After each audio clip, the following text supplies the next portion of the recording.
Halo Kokuatus, kembali lagi bersama kami Podcast Ingin Waro karena kami adalah orang-orang yang kurang perhatian. Oke, jadi kali ini kita ingin membuat sesuatu yang fresh. Jadi kan kemarin kita ngomongin apa ya?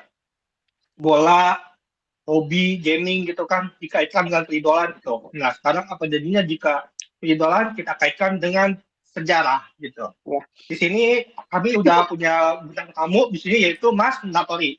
Oke, gimana Mas Natori kabarnya? Bagus. Halo Mas Natori. Bagus, kabarnya bagus. Halo Mas Natori, selamat datang di podcast Yeping ini. Oke. Yeping rasa-merasan ya. Sama apa tuh? Cow. Enggak nanya lu, Cow. Biasanya lu demen sejarah apa Iya. buat lu nanya sejarah nih, Cow. Oh iya. Enggak, maksudnya pengen ini dulu.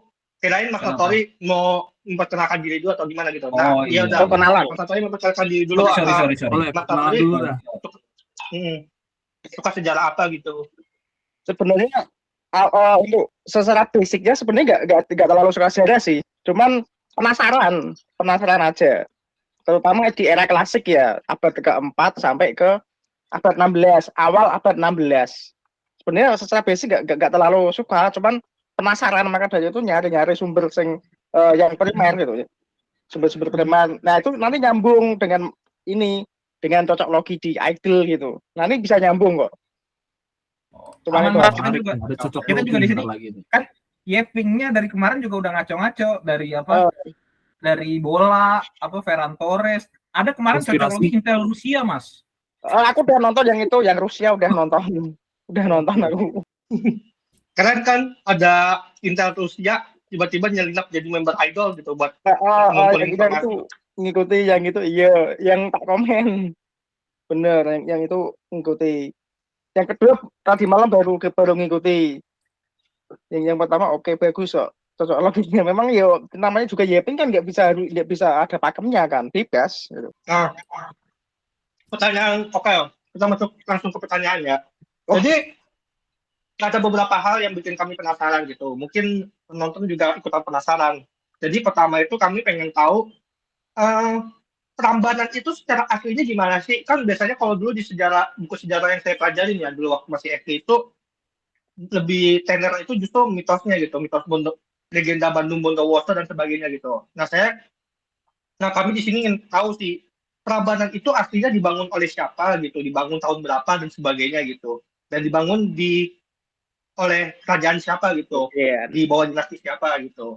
Nah, ini cocok lagi loh. Yang ini serius dulu ya. Pertama kalau pengen ngenalin sumber yang valid itu kan ada namanya kritik sumber. Kritik sumber itu kan ada tingkatan sumber dalam kita mengetahui sejarah. Nah, sebelum arah dibangun oleh siapa, kita ngecek dulu nih kritik sumbernya. Peringkat sumbernya pertama yaitu yang paling valid adalah prasasti sejaman. Nomor 1 itu prasasti sejaman. Nomor 2, bukti arkeologis sejaman. Nomor 3, karya tulis atau karya sastra sejaman. Nomor 4, sumber asing sejaman. Nomor 5, karya tulis atau sastra zaman kemudian. Nomor 6, mitos dan legenda. Nomor 7, interpretasi para ahli. Nah, orang-orang itu pasti ngambilnya yang nomor 6, mitos dan legenda. Mereka selalu berkutat pada itu. Padahal itu peringkatnya peringkat 6. Istilahnya kalau kayak baru tahu. Mitos dan legenda itu kan nggak cerita rakyat, ada babat. Kenapa kok peringkatnya 6? Karena itu kan ditulis jauh setelah peristiwa itu berlangsung. Contoh gini, aku nempeleng Josuke ya. Aku nempeleng Josuke. Bukan. Wartau. Ya, sorry. Misalnya aing dari tampol. Misalnya aku nempeleng si Macau ya. Macau. Nah, saksinya Josuke itu melihat langsung peristiwanya sejaman. Nah, terus itu sumber apa ya? Sumber primer valid si Josuke lihat aku nempeleng si Macau. Tuh. Namun setelah bertahun-tahun itu bisa ganti loh peristiwanya loh. Aku konsepnya gitu ya. Bisa ganti. Bisa diplesetkan bisa. Sumber primer itu kan sejaman, jadi konsepnya begitu. semakin jauh dari peristiwa sejarah itu semakin lemah. Iya, tahu. Kayak Apalagi inilah, nggak usah kita ngomongin jauh-jauh ya, Mas Notari, siapa sih? Natori. Natori, ya Natori, Natori. jauh, Bukan notaris. Iya ya. Iya, Natori, Mas Natori gitu. Jangan kan yang jauh ya, yang kayak 98 dan 65 aja kan kabur ya, Mas Natori. Betul. Padahal itu sebenarnya belum jauh-jauh amat secara Nggak tahun jauh-jauh gitu. amat. Baru. Nah. Iya. Orang-orang itu kejebaknya ke mitos dan legenda. Kan apa? Karena ada banyak hal, terutama keterputusan budaya. Nah, ini aku bahas salah satu buku lagi ya. Di bukunya J.F. Skeltema, itu dibahas tentang mitos Prambanan. Dia sudah nyebutin itu mitos loh. Mitos tentang Prambanan sebagai karya sastra. Ya tentang kisah cinta Bandung, Bondowoso, dan lain-lain lah. Kita udah tahu kan kayak gitu. Padahal, kita cek prasasti tentang Prambanan. Yaitu prasasti Siwa Gerha. Prasasti Siwa Gerha itu abad ke-9. Tahunnya dicek sendiri lah, abad ke-9.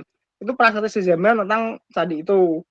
Nah, di situ jelas bahwa ada seorang raja, gelarnya Jatiningrat, itu ngasih misi ke anaknya, yaitu Rakai Kayuwangi di Halokapala untuk meresmikan bangunan pemujaan untuk Siwa.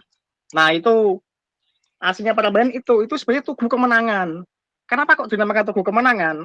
Di era Rakyat Pikatan di Saladu, itu ada pemberontakan dari senengnya politik lah kayak gitu. Itu ada pemberontakan, ada dua dugaan antara Rakai Walaing atau si Bala Putra Dewa. Itu masih perdebatan ya.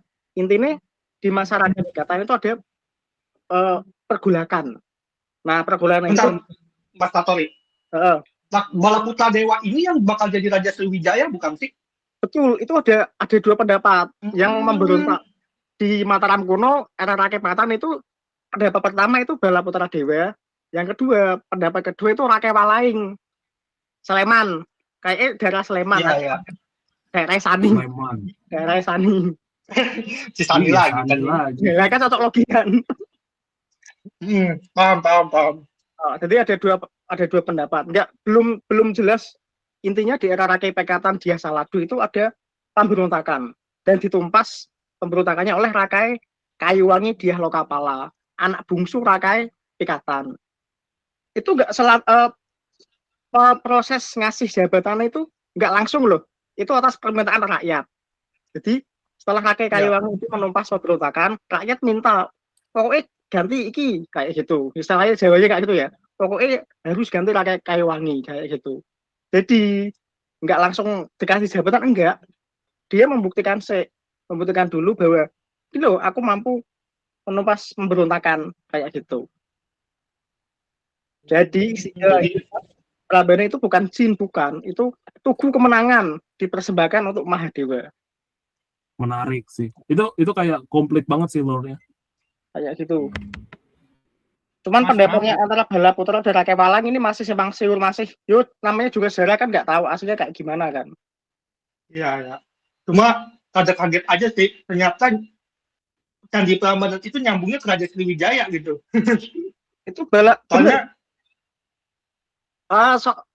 ini teorinya Slamet Mulyana ya. Teorinya Slamet Mulyana itu si Bapak Bala Putra Dewa itu masih ada hubungannya dengan Sriwijaya.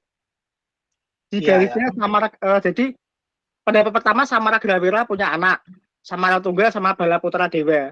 Nah, Samara Tunggal punya anak namanya Pramodawardhani, Borobudur, Arali. Iya. Kenapa? Nah, bentar dulu. Iya ya. Nah, ini nyambung nih ke sejarah Borobudur nih. Nah, kalau sejarah Borobudur berarti itu kan dinasti Sailendra kan gitu. Betul, Wangsa Sailendra. Ternyata salah satu yang terlibat itu ternyata Pramodawardhani. Dan tadi Mas Natori ini menyambungkannya dengan Arali. Kenapa Arali mirip Pramodawardhani gitu, Mas Natori? Bahas Borobudur dulu ya. Kalau Borobudur dulu.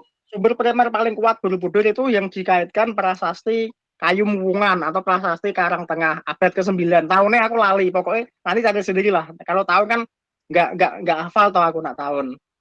Iya. Itu abad ke-9. Ada raja namanya Samara Tunggal, itu punya anak Pramodawardhani. beliau membangun Ya. Jinalaya dan Wenuwana. Nah, Jinalaya ini kan dikaitkan dengan Borobudur. Sedangkan Wenuwana itu ada 3 pendapat juga.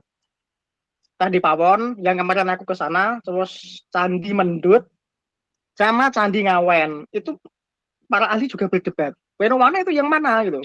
Nah, kenapa kok Arali so dikaitkan dengan Pramudawadeni? Sebenarnya juga iseng-iseng saja. Enggak istilah kayak penerusnya GMB gitu loh, kayak gitu. Oh, Bentar, Jadi ini masalah maksudnya ini GMWOC-nya Mas GBOC ya? Natori kah? Apa? Maksudnya Waro kah GMWOC maksudnya, Mas kan? Mas Natori kan? Maaf, Game itu apa tuh Mas? Saya baru Uang Takur di sini masih baru di skena. GMB itu kan Di skena ini udah lumayan lama. jelas Di circle pionir. ini. Heeh. GMB itu adalah pionir, osiku. Oh, oke, kayaknya tahu deh. Saya Ya, kurang ya. tahu siapa tuh. Gen berapa tuh Mas? Enggak ada yang sebut nama, Oh, sangat oke. berbahaya. Oke. Enggak berani. Oh, ya udah. Intinya Rahasia ya, dulu, nggak apa-apa deh. jadi Prambanan sama Borobudur itu dibangun satu bangsa. Selendra ya. Salendra. Era Mataram kuno, Medang istilahnya. Iya, ya. Nah, berarti kalau misalnya kita ngomongin sejarah kerajaan itu kan apalagi di Jawa gitu ya. Heeh. Kan ada yang namanya kan setiap pemimpin itu pasti butuh legitimasi gitu. Betul. Legitimasi. Nah, Mas Natori ini pernah lihat biasanya tuh orang di Jawa itu pakai apa aja gitu biasanya buat legitimasi mereka dalam memimpin gitu. Kalau saya yang pernah tahu kan kayak Ken Arok gitu mengaku keturunan Dewa Siwa gitu kalau nggak salah. Cuma Dewa Siwanya itu maaf begituan sama seorang rakyat jelata gitu. Terus akhirnya melahirkan Ken Arok. Ken Arok kan jadi begal gitu. Betul. Itu Begal kan jadi kalau raja gitu. Ken Arok Kenapa? itu adanya di Pararaton. Jadi Pararaton itu kan sumbernya banyak yang menganggap itu kan sumber sekunder. Banyak perumpamaannya, banyak semiotikanya. Yang Mahadewa begituan itu kan mungkin memang banyak interpretasi. Jadi itu kapan-kapan bisa dibahas lanjut. Dan kayak tentang legitimasi kebanyakan memang langsung dari anak raja, terus permintaan rakyat, misalnya kayak pemberontakan, terus ditumpas itu, sama kayak pulung model kayak pulung. Pulung itu apa, Mas Natori? Kalau boleh dijelasin. Nah iya, konsep pulung ini pernah dengar tapi nggak tahu nih. Kayak istilah di Islamnya kayak wahyu gitu loh.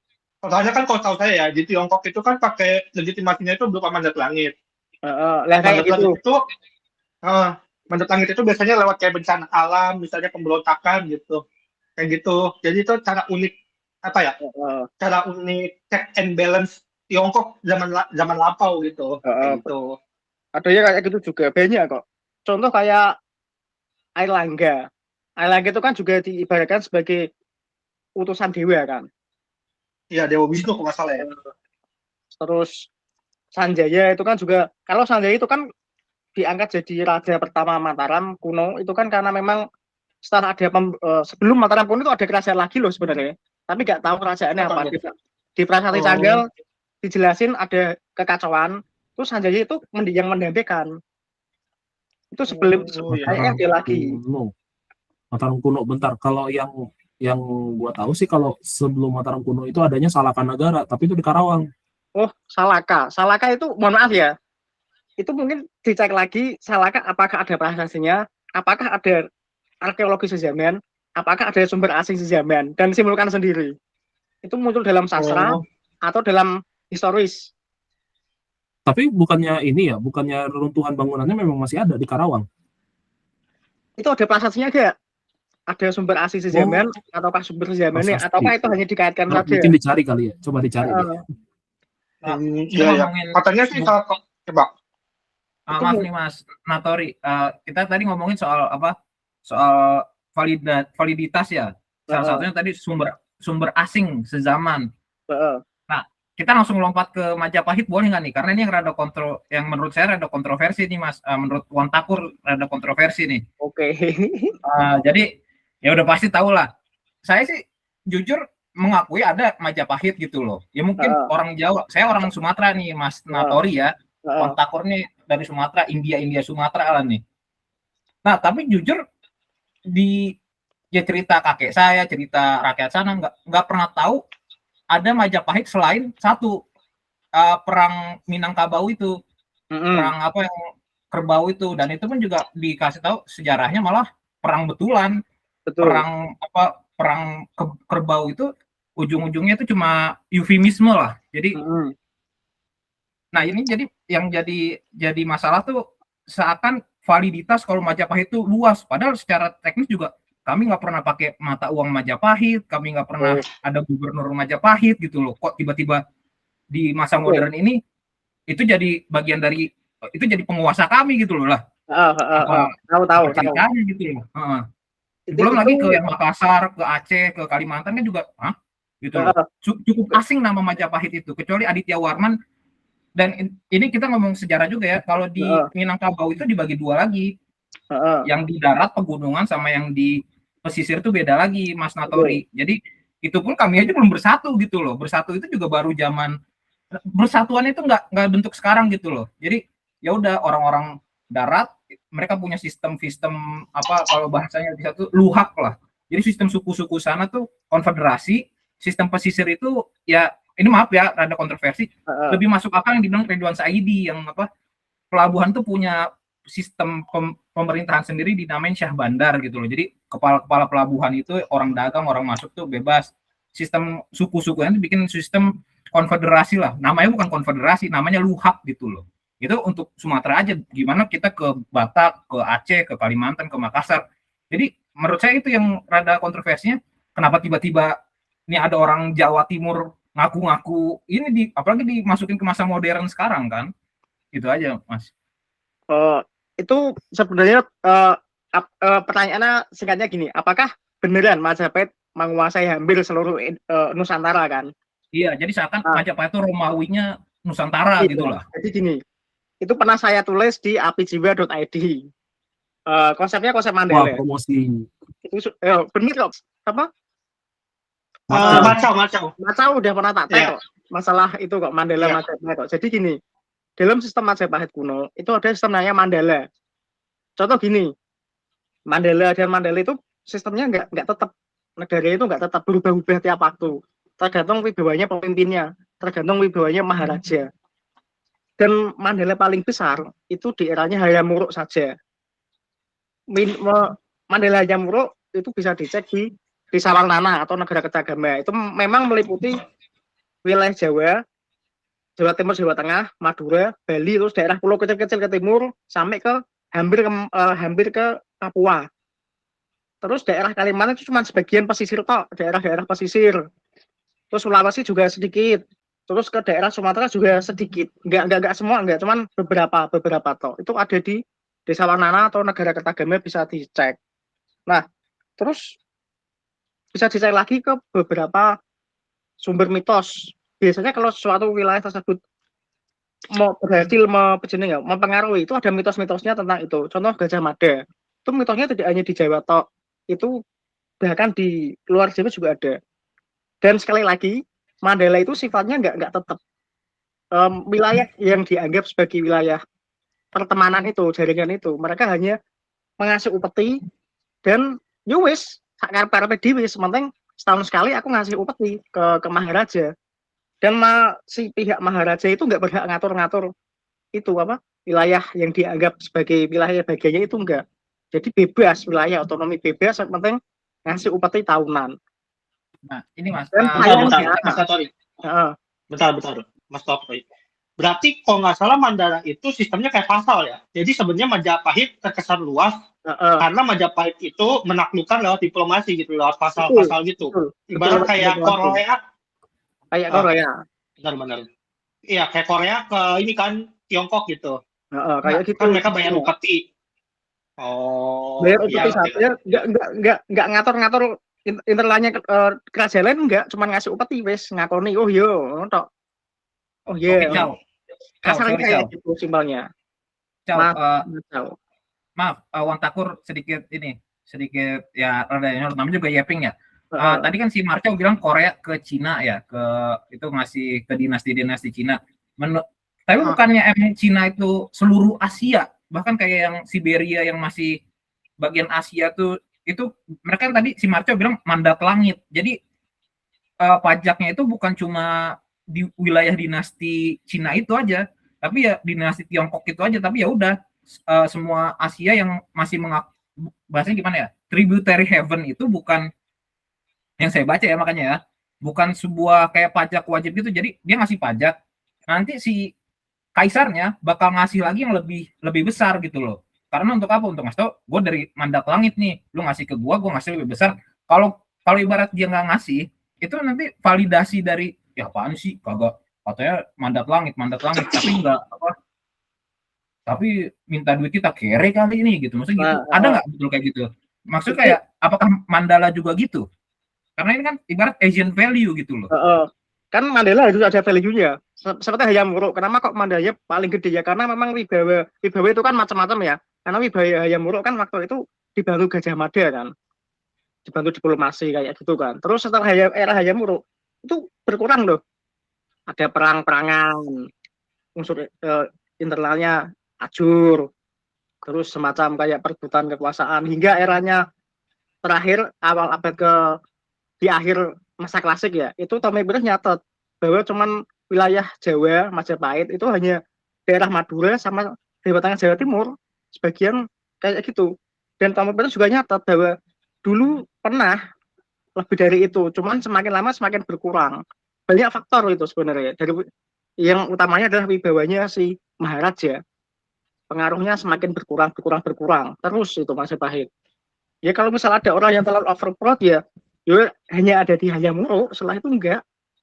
Nah gini maksud saya Mas, jadi Mas Natori ini betulan lihat ini sebagai Romawi kah yang betul-betul ya, ataupun pasal itu pun juga kurang valid, kurang cocok dibilang pasal, karena itu tadi kan pasal Romawi itu punya pasal di Petra, di suku Arab Petra itu juga tetap pasal, tapi tunduk betul sama Romawi. Yudea pun secara teknis juga pasal dari Romawi. Makanya ada Raja Herodes kan di Yudea itu. Oh iya. Makanya jadi kalau dibilang pasal juga kurang cocok gitu loh. Orang ini kan betul-betul Asian thing aja gitu loh, hal-hal Asia aja, di mana ada satu orang yang punya wibawa bilang, "Oh, abangku" gitu loh. Betul. Kalau dia nggak ngasih, lebih ya apa nih abang ini apa kere gitu loh. Males gua gitu loh. Lebih yang Asia aja. Kalau ya Asia kan? Yang untuk lengkapnya di apc.id itu tak jelasin bedanya yang antara Eropa sama yang Mandala kita, Mandala Nusantara itu tak jelasin kayak istilah kayak kalau terlalu jauh ke pasal itu mungkin banyak yang perbedaannya. Cuman kalau misal analogi yang paling gampang itu kayak sinyal wifi, semakin kan bisa naik turun kan kayak gitu. Misal aku ikut nimbrung ke wifi ke situ bisa semakin dekat semakin kuat, semakin jauh semakin hilang kayak gitu. Iya. Itu tak analogikan. Soalnya kalau disamakan ke Eropa pun juga banyak bedanya gitu loh.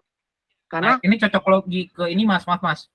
Saya mau motong dikit. Ini cocok logi ke peredelan.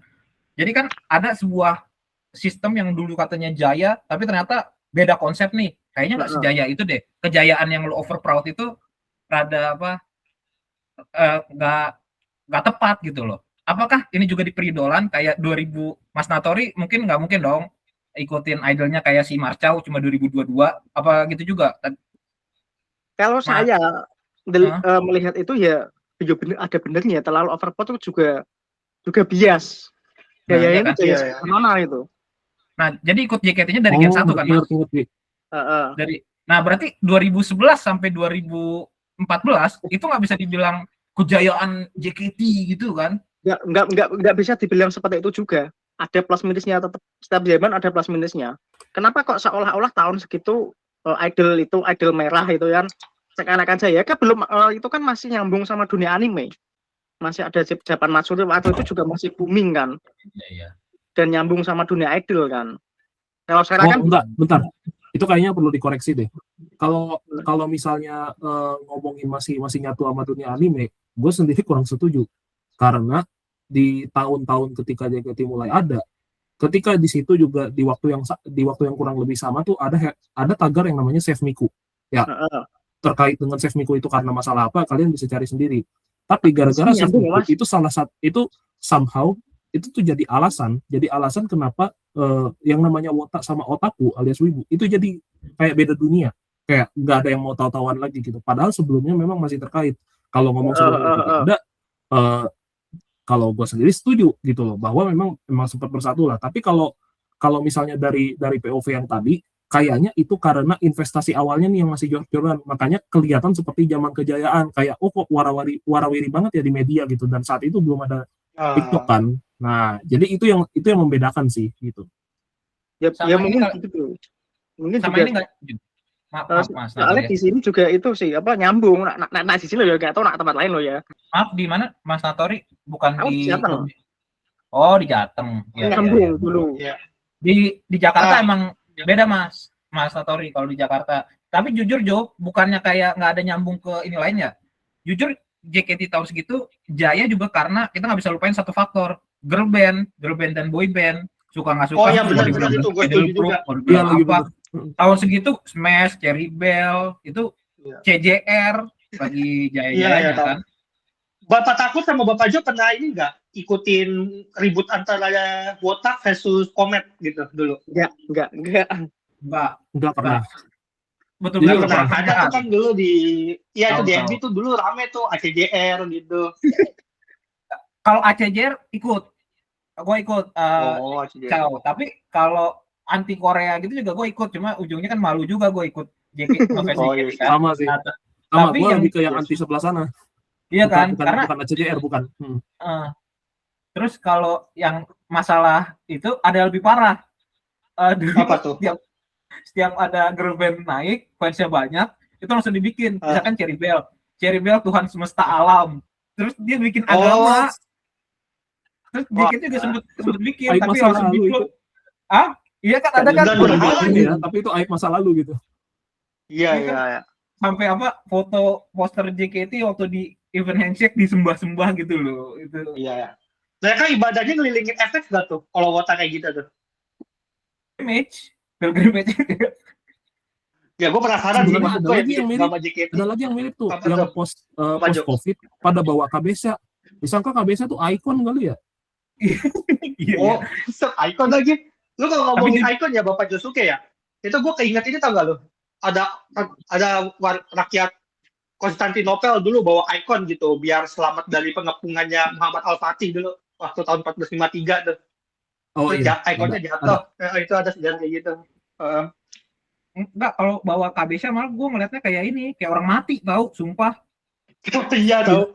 Makanya kan ada yang komen kan kayak, nih kenapa bawa KBSA gitu kan? Kenapa bawa foto? Mereka korban apa gitu? Korban 98 kah dikiranya gitu. Iya, berarti balik lagi ke Mas Natori ya. Tadi kan kita udah ke Majapahit ya.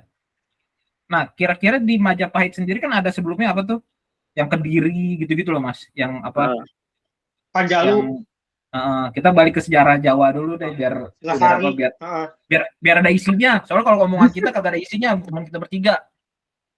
Iya. Apa tadi kayak Kediri gitu-gitu, kenapa dibilangnya itu cikal bakalnya dari Majapahit gitu loh Mas? Kayaknya kan ada juga tuh. Nah kan saya dari sudut pandang orang Sumatera nih.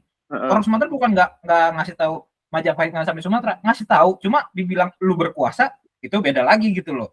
Kurang ajar gitu loh kalau lu bilang lu berkuasa atas kami itu kan sesuatu yang bikin marah gitu loh. Setuju. Jadi kayak mengakui adanya diplomasi tapi tidak dibilang Majapahit berkuasa atas Sumatera gitu.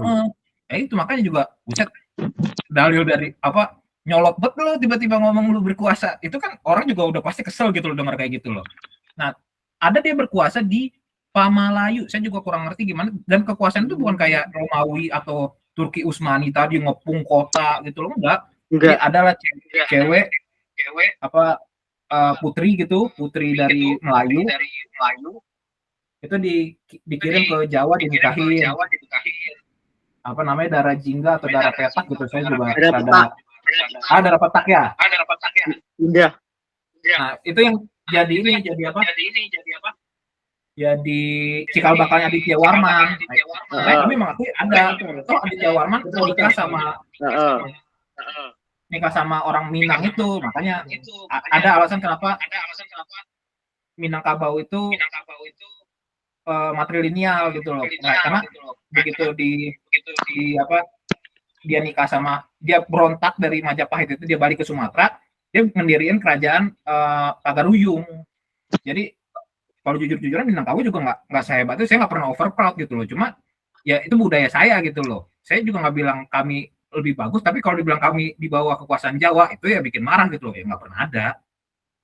Sebenarnya untuk masalah di bawah kekuasaan Jawa itu baru muncul akhir-akhir ini kok. Kalau bagian dari Mandela itu benar. Tapi kalau modelnya hierarkinya linear, aku juga kurang setuju. Itu kan kalau Mandela masih oke, karena Mandela itu kan bebas. Yang penting diakui otonomnya di daerah, di internalnya bebas. Karena jadi gini ya, Bapak Notori. Jadi masalah tentang Majapahit saat ini adalah karena mereka berpikir bahwa hubungan Majapahit dengan kerajaan lainnya itu seperti Romawi gitu kan, ke suku-suku barbar gitu, kayak suku-suku barbar di Prancis, Inggris. Tingkatnya itu loh. Iya, seolah-olah kayak Majapahit itu melakukan ekspansi gitu, melakukan wilayah gitu, kayak konvensional gitu, padahal enggak, sebenarnya lebih ke. Jadi maksudnya Sumpah Palapanya Gajah Mada itu lebih ke ini kan, kayak misalnya saya tidak akan makan enak sebelum semua kerajaan di Nusantara itu mengakui kedaulatan Majapahit, dan ya itu kayak bayar tribut gitu, kayak mengakui, ya itu kayak saling beraliansi gitu kan, maksudnya gitu, bayar tribut ke Majapahit gitu. Jadi bukan berarti Majapahit harus di atas semua kerajaan, lebih ke kami diakui sebagai bangsa yang besar gitu. Itu iya nggak sih? Secara kasarnya bukan linear, kamu harus tunduk enggak kok. Hanya mengakui ngasih upeti tahunan dan wis terserah, bebas, wilayah lainnya bebas loh. Enggak langsung aku mengusir kamu, enggak. Hanya Mandela dan setiap wilayah Mandela itu kan bisa tumpang tindih menjadi wilayah kerajaan lainnya. Enggak mutlak punyaku, enggak. Nah, berarti saya pengen nanya satu hal sih ini. Jadi kalau nyambung dengan Majapahit. Nah, perang bubat itu emang beneran kejadian atau sebenarnya itu cuma akal-akalan Belanda nggak? Belanda bukan sih, maksudnya kayak ingin agar masyarakat Indonesia pada zaman itu tetap terpecah belah gitu. Gimana menurut Mas Natori? Kalau setauku perang itu kan muncul di Pararaton. Cuman sebagian pendapat ahli itu menganggap memang benar, dan masalah kayak setelah perang ya udah wes kembali lagi kayak dulu, hubungannya transaksional. Hubungan antara Jawa sama Sunda itu transaksional setelah perang itu loh, Dan ini ditulis oleh Tommy Pires waktu ke sini. Hubungan antara Jawa dan Sunda itu transaksional. Enggak musuhan, enggak kok. Transaksional hubungan mereka. Kamu jual, aku beli, kamu jual. Dan sering saling membantu ini ngusir bajak laut. Itu di Sumatera Oriental. Jadi enggak musuhan kok. Enggak musuhan itu.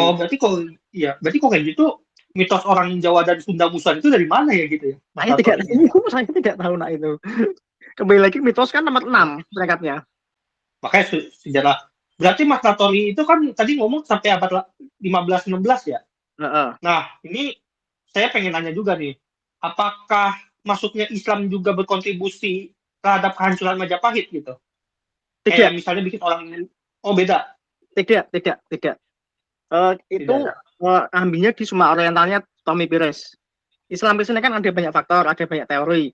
Nah, yang paling terkenal kan tulisannya Tommy Pires juga bahas kalau di awal abad 16 itu Demak, di pesisir Demak itu sudah menjadi tempat dagang. Ya. Tempat dagangnya orang-orang Mur. Bangsa Mur itu orang Muria ya? Mur, M-O-O-R. Mur. Bangsa Mur. Bangsa Mur yang di Spanyol itu loh. Iya, tahu. Kan, tahu kan? Itu kan yang perang sama Majapahit. Nah, jadi ini ya, jadi setelah di akhir masa-masa itu ada 2 raja, Balekertabumi sama di Ranawijaya Gerindawardana itu kan tempur kan. Nah, hasilnya itu kan Majekan pecah kan. Si Ranawijaya mindahin kekuasaannya ke Daha. Ke Daha, dan yang perang sama Demak itu kan yang Daha. Mereka tempurnya bukan tempur karena agama, enggak, karena rebutan kayak itu biasa. Politik. Bukan masalah agama, enggak. Dan di Demak sendiri pun di era abad 16 orang-orang Buddha sama Hindu masih banyak kok. Ditulis sama Inggris langsung gitu. Masih banyak orang-orang Hindu sama Buddha di abad 16. Dan baru menjadi Islam semua malah era Mataram Islam. Itu totalitas. Iya. Di era Mataram Islam kalau itu. Brawijaya 5, Waduh, ini ya. Saya motong. Kalau Brawijaya 5 gimana tuh kisahnya tuh? Gini, Brawijaya itu kan muncul di Cita Rakyat di peringkat 6. Jadi gini, tak urutin ya, biar enggak. Dia nggak historis. Brawijaya masih cuma. Ini agak sensitif soalnya. Sensitif. Jadi urutannya begini. Sampai hari ini itu kan pertempuran Bhiraketa-bumi sama Dhyarana-Wijaya itu kan diabadikan di prasasti Siu dan peta. Nah, dari sini para ahli nganggep Majapahit itu yang pertama, pendapat pertama tumbang setelah Bhiraketa-bumi. Pendapat kedua, Dhyarana-Wijaya lah raja terakhir Majapahit. Nah, di sini nggak ada nama Brawijaya, belum muncul loh. Bahkan di era awal-awal Islam di sumber primernya yang ditulis sama itu nggak ada nama Brawijaya. Terus berlangsung di abad 18 sekitar tahun 1722. Kayaknya aku keliru atau salah. Pokoknya abad 18 tahunnya seperti saya ingatku 1722 itu ada petugas dari keraton menulis kisah babat tanah Jawi. Nah, disitulah nama Brawijaya pertama kali muncul. Brawijaya pun nggak ada penamorannya, nggak ada penamorannya, nggak ada. Awalnya ya Brawijaya. Betul. Iya. Nah, berarti Brawijaya itu sebenarnya mirip-mirip itu kayak Prabu Siliwanginya orang Jawa ya? Ya itu ditimbulkan sendiri, ini sensitif soalnya. Itu kacau. Si Marco emang paling kacau Mas. Dari kemarin emang selalu nyari hot text dia tuh. Si Marco tuh. Sensitif soalnya yang Brawijaya. Terus Anda mau view kita nyampe ribuan kan nih, Bapak Takur? Ya nggak apa-apa. Tapi kalau masalah gue subscribe lu semua ya, Cao. Itu agak sensitif soalnya. Saya cuma bertanya. Aman. Namanya juga Yeping. Sekumpulan ngumpul ya Yeping. Terus setelah babat tanah Jawi kan hanya ada nama satu Brawijaya. Terus ada lagi sastra Darmo Gandul. Itu sastra. Tahu tuh. Iya, Darmo Gandul. Iya. Abdul Paman kan? Itu kan sastra, bukan sumber prasasti. Iya. Katanya saya yang pernah saya dengar ya dari kayak video Guru Gembul kalau nggak salah. Itu Darmo Gandul ada kemungkinan akal-akalan Belanda itu sebenarnya. Kalau masalah tersebut bukan bidangku, aku nggak tahu. Cuman isinya memang banyak yang beda. Aku sudah pernah baca soalnya. Bahkan sering. Wow. Itu kisahnya kan Panatori, iya. Di situ di Darmo Gandul juga nama Brawijaya hanya ada satu. Hanya ada satu Brawijaya. Iya. Makanya saya juga bingung gitu dulu belajar sejarah di SD SMP. Kayaknya raja terakhir, kayaknya Majapahit akhir itu yaitu Wickramadana gitu. Berantem sama Bhiraketa-bumi gitu. Kenapa tiba-tiba di akhir. Bahkan raja terakhirnya kalau nggak salah saya pernah baca ada kemungkinan itu Girindrawardana gitu. Itu kenapa tiba-tiba ada Brawijaya? Nggak ada. Di prasastinya nggak ada Brawijaya. Brawijaya baru muncul abad 18-an. Tahun 1722 kalau nggak salah. Tahun segitu. Saya makanya kaget gitu waktu itu kan. Kenapa tiba-tiba ya gitu. Nah. Terus Mas berarti Bapak Natori. Cao, apa? Sorry, Cao. Gue pengen motong dikit, Cao. Ini kasih kami lah. Gue Takur sama Yusuke, Cao. Bentar dulu ya. Mas Natori, kita kan sama-sama wota nih semua nih berempat nih. Sama-sama nerd lah, suka hal-hal idol gini. Kira-kira ada nggak kultur? Kenapa nih orang Jepang mau nih investasi nih di sini nih pas ternyata dari sejarahnya juga kultur guning ke cewek itu kultur para Gunners ini emang laku gitu loh. Karena saya walaupun orang Sumatera namanya belajar sejarah lah ya, sejarah Indonesia juga ada namanya Roro Mendut itu tuh jualan rokok. Emang itu yang dia jualan jualan rokok itu kan Roro Mendut ya. Iya, Roro Mendut yang orang jualan rokok. Tapi jujur ya, ini rada konyol menurut saya. Itu kan emang katanya dia yang rokoknya diisep dulu sampai makin pendek makin mahal, itu kan masih fiksi. Paling jauh dia jualan rokok lah gitu, rokok kretek gitu loh. Menurut saya mikir kayak gini, rokok makin pendek kan juga bibir lu di situ-situ doang, nggak makin deket bibir gitu loh, ngerti nggak? Kalau rokok lu makin pendek, ya rokok lu habis aja udah, habis beli gitu. Nah tapi kan itu tandanya gunnersnya tuh gila gitu loh. Wah nih cewek cakep jualan rokok diisep dulu, gue beli dah gitu loh. Apakah itu salah satu cikal bakal orang Jepang lihat, wah sejarahnya aja udah para gunners nih, orang-orang sengaja orang Jawa nih, kita invest lah di Jakarta gitu loh. Apakah ngelihat nggak kayak gitu, atau enggak itu cerita Roromen itu cerita palsu gitu loh? Kalau cerita itu kan sastra, kisah itu. Nah, itu kan sastra kayak setelah era Islam kok. Kamu, saya ingatku lo ya, aku bisa keliru lo ya, aku bisa salah lo ya. Saya ingatku itu. Iya, emang dulu 18 itu kan sastra. Namun, berarti era penjajahan dong, udah masuk Belanda. Ada yang unik lagi, DNA kita itu sebenarnya DNA suka pertunjukan. DNA orang kita itu suka banget dengan pertunjukan. Ada wayang, itu ada banyak sekali prasastinya. Ada tari, bahkan Hayam Wuruk sama ibunya itu ahli nari, tari topeng.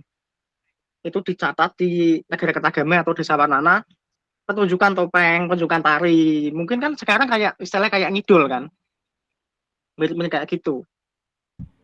Jadi ya secara DNA ya itu.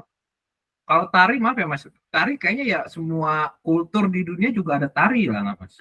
Scottish dance, tap dance itu juga ada, tapi kan nggak kultur gitu. Emang tari yang kayak apa? Mungkin menurut saya sanggar kali Mas ya.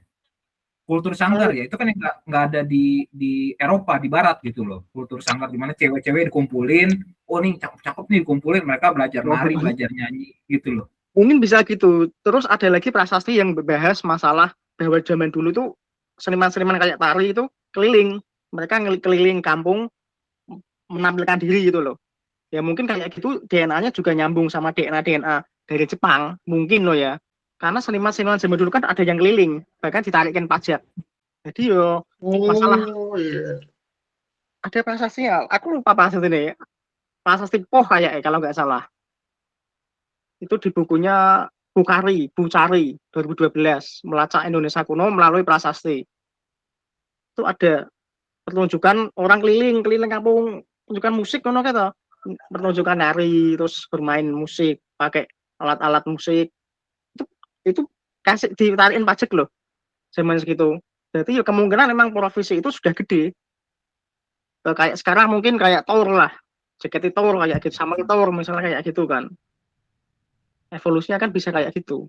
Dan itu nyambung sama materi tentang sejarah idol yang di Instagramnya MWI. Itu nyambung kok. Apalagi Asia, masih sama-sama Asia. Ya berarti kalau misalkan disamain dengan Roromen itu berarti emang bisa dibantah gitu ya. Kalau misalnya makanya aku kemarin ngomong gitu. Karena ada budaya yang lebih besar dari itu gitu. Betul Mas, betul kok. Ada budaya yang lebih besar dari itu kok. Dan itu yang melakukan zamannya Majapahit kan Hayam Wuruk sendiri. Mereka pertunjukan seni. Sebelum itu juga ada pertunjukan seni, ada wayang lah, ada tari, ada musik. Bahkan di Lalih Borobudur itu kan jelas terpampang kan budaya-budaya seni kan. Bahkan prasasnya tadi tak selain udah ada prasasnya. Bahkan ditarikin pajak. Aku minta kalau ditarikin pajak kan otomatis profesi itu udah gede. Oh ya benar. Ya cek gitu loh. Oke Mas, tapi kalau juga pasti ada pajak sih ya. Iya, udah gede pasti pajak, betul kata Josuke itu. Itu udah gede gitu profesinya itu kalau udah berani narik pajak. Jo, lu pengen ada nambahin dulu nggak Jo? Josuke? Enggak sih, ini soalnya udah jelas banget lah. Jadi kayak ternyata budaya kita yang memang udah lama ada itu bisa ngaruh ke kenapa idol tuh mau didirikan di sini gitu. Ketika dari JKT dulu dan sekarang ada yang lain juga gitu. DNA-nya kan sama. Cuma ya, kalau gue lebih bingung ke ini sih Mas. Lebih ke berarti sebenarnya pantesan budaya kita itu bisa lebih established di peridolan dibandingkan kayak KLT nggak sih? Maksudnya kayak KLT atau MNL gitu. Nah itu makanya kenapa kayak JKT bisa lebih sukses di Indonesia daripada MNL di Filipina gitu. Ada korelasinya nggak menurut kalian? Kalau menurut gua enggak, maksudnya gini loh. Kalau kita lihat cuma JKT sebagai seni perform ya, seni tari, seni nyanyi, ya semua budaya juga ada itu di seluruh dunia gitu. Itu bukan hal unik. Yang bikin Idol 48 ini unik kan, ya jujur aja, yang bikin Idol ini unik kan malah bukan tarian atau nyanyiannya. Jujur-jujuran aja nih ya, nggak ada hot text dah. Afeksi parasosial, maksud gua kayak ada kan di zaman dulu penari-penari yang touring itu bikin parasosial gitu loh, yang kayak mungkin ada mungkin banget nih narinya nih, gue demen dah, datang dia ke desa kita gitu loh. Mungkin itu kan pertunjukan keliling-keliling kan juga itu mungkin juga ada mungkin loh ya, soalnya di situ masih selalu ada kemungkinan tetap ada banyak kemungkinan kok. Itu kan datanya kan masih belum digali, itu masih ditarikin pajak. Aku lihatnya kan kalau memang ditarikin pajak ya berarti memang profesinya nggak main-main gitu ya. Kalau ditarikin pajak juga musisi band, musisi penyanyi pun juga udah di seluruh dunia kan ada gitu loh, dan emang ditarikin pajak juga ini. Cuma kan yang bikin beda ini parasosialnya itu loh, yang kita ngeliat nih penyanyi atau penari, cakep banget ya, kayaknya mau dia jadi pacar gue, atau gue pengen dia jadi pacar dia, gue usaha dah gitu loh kan. Mungkin, itu yang unik gitu loh. Simpelnya gini mas, itu kan orang-orang sini kan suka wayang kan. Lah wayang pun banyak yang ngidolin kan, dianggap seolah-olah dia tokoh nyata kan, ada kan. Iya. Makanya kayak ada teman mesem kan. Aku pengen jadi kayak Arjuna, kayak Bima. Itu kan sampai sekarang orang-orang tua masih mengingat kan, masih mengambil kayak pembelajaran dari wayang, dari kisah-kisah apa itu kan, Pandawa itu kan ya parasosial termasuk. Bentar, ini break dulu nih ya. Ini karena ngomongin wayang tuh sekarang kan kaitannya dengan virtual. Turut berduka atas apa yang terjadi sama JKT virtual. Ya, ini juga senang soalnya virtual.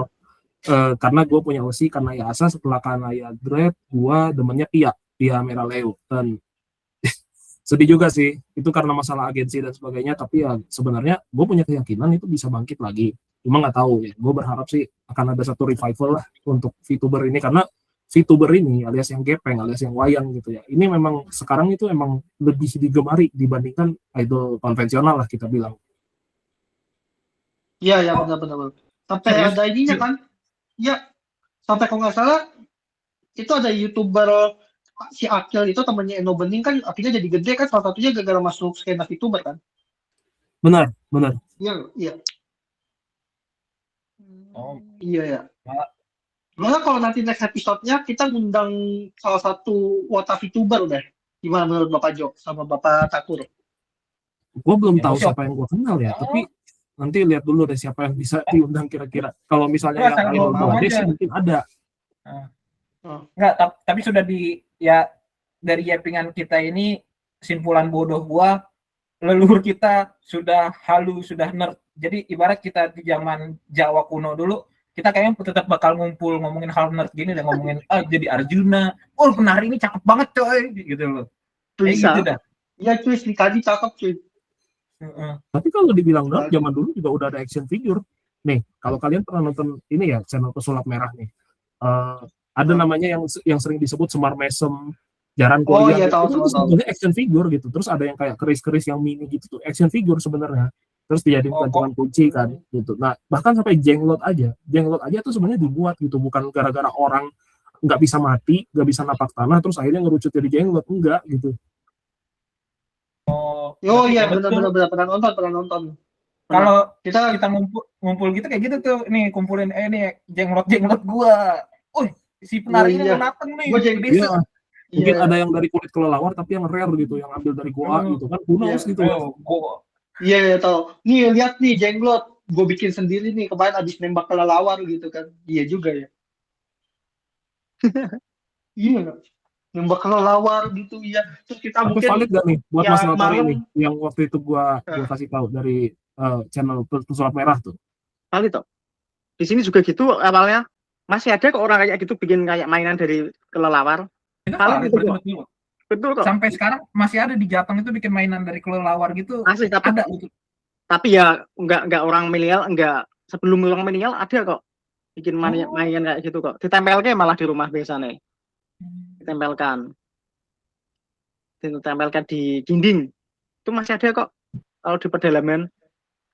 Iya. Berarti yang Kalau kita di kira Amerika tuh, bentar. Kalau yang di Amerika tuh, ibarat tahu nggak lo? Yang ada hiasan kepala rusa gitu atau kulit beruang gitu, jadi kulit macan Ya jadi kayak keset, gitu. jadi karpet. Heeh. iya sih. Iya, Itu iya. mungkin yang ini kali ya yang apa? Yang pemburu lah ya. Tapi kan Heeh. hasil berburu gitu loh, bukan hasil nerd. Ibarat kayak gini loh. Mungkin orang ini rada lucu-lucuan aja, entah lucu atau enggak ada. Orang-orang kita ngeliat, oh jimat ini sakti nih, serem nih, mistis, gaib. Padahal orang zaman dulu ya itu sekumpulan anak-anak culun aja bikin, aduh mainanku dari kelelawar, pajang emaknya paling ngomong, kerja goblok gitu loh kali ya. Jangan main-mainan kelelawar mulu, koleksi tuh kelelawar, gitu kali ya. Betul loh. Beberapa masih ada kok yang apa kayak kelelawar dipajang, diawetkan gitu ada kok beberapa kok. Kayak penyu juga masih banyak kok. Dijadiin kayak mainan Kupu-kupu kupu-kupu diawetkan masih ada tuh dipajang gitu. itu udah Kalau paling kupu-kupu banyak emang iya. kupu-kupu. Paling banyak kupu-kupu terus kelelawar ada. Penyu juga ada kok. Tapi kayak yang Iya. kalau misalnya lihat random kan nggak bisa, harus benar-benar kenal orangnya dulu kan. Ada kok. Iya, paham. Mungkin Paham, di paham, masa, paham.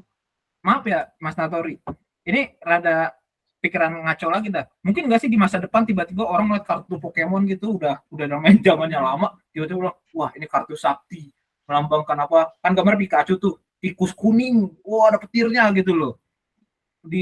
Disembah-sembah gitu, di apa ya itu jadi mistis gitu loh di masa depan lah ya. Kumpulan-kumpulan kartu Pokemon. Mungkin ya itu ada orang Bisa. katanya dulunya tukang kayu bisa jadi apa itu kan mungkin saja toh dianggap orang sakti. Oh iya bener ya. Entah ada figurnya ya, figur manusia tukang kayu. tukang kayu dari mana itu? Dari negeri. Yang Iya, katanya Pak. pengen pulang kampung itu. Paham. Yang ini Paham, betulan bahaya paham, nih, paham, ini betulan bahaya nih. Ini betulan Iya. bahaya nih. Ya kan sama-sama dianggap Akan kembali. Lu kemarin Nah, udah dari teman ini telurusin takutnya kita. gua miss out nih ya.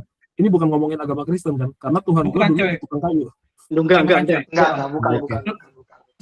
Rada kontroversi tapi juga kontroversinya ini kalau kita lanjutin makin kontroversi juga. Iya. Saya sih gas-gas aja sih. Jangan ojo. Ya mungkin gitu kali ya untuk edukasi sejarah Jawanya gitu ya kawan-kawannya. Mungkin Ini semoga bukan terhibur edukasi juga yo. dan Yeping aja. Nah, edukasi Kenapa? terlalu berat. Yeping itu aja. Rasan-rasan. Kalau edukasi itu iya, terlalu ya, berat. Iya, oh Cok, iya ada benar. gaya betul ngomong ya. edukasi. Tahu kagak ada edukasi ngaco. Iya kan gue suka melebih-lebihkan. Edukasi anjay. Rasan-rasan. Iya, Saya oke, jadi kelelawar. iya juga ya. Oke, jadi makasih banyak ya guys untuk karena udah mau dengerin yepingan kami gitu. Jadi kami hanyalah 4 orang yang kebetulan suka aja gitu, suka ngebahas-bahas sejarah, suka ngebahas-bahas peridolan, suka bahas-bahas hal random lainnya gitu. Jadi kalau kalian suka pencet tombol like-nya, kalau kalian mau ngikutin konten kami selanjutnya, tinggal pencet tombol subscribe. Jadi mungkin segitu aja dari kami. Au revoir. Otskare, bye-bye. Dadah. Dadah.